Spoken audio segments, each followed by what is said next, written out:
పాకిస్తాన్ చరిత్రలో ఒక నీచమైనటువంటి అంశం తెర మీదకొచ్చింది. అదేంటయ్యా అంటే, పాకిస్తాన్ ప్రధానమంత్రిగా ఇమ్రాన్ ఖాన్ భారీ మెజారిటీతో గెలిచాడు.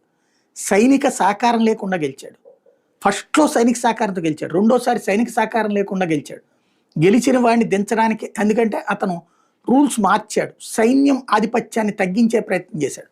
వాస్తవంగా మన దేశంలో పోలీస్ డిపార్ట్‌మెంట్ వాళ్ళు అక్కడక్కడ ఈ పెట్రోల్ బంకులు పెట్టుకోవడం, షాపింగ్ మాల్స్ పెట్టుకోవడం చేస్తారు.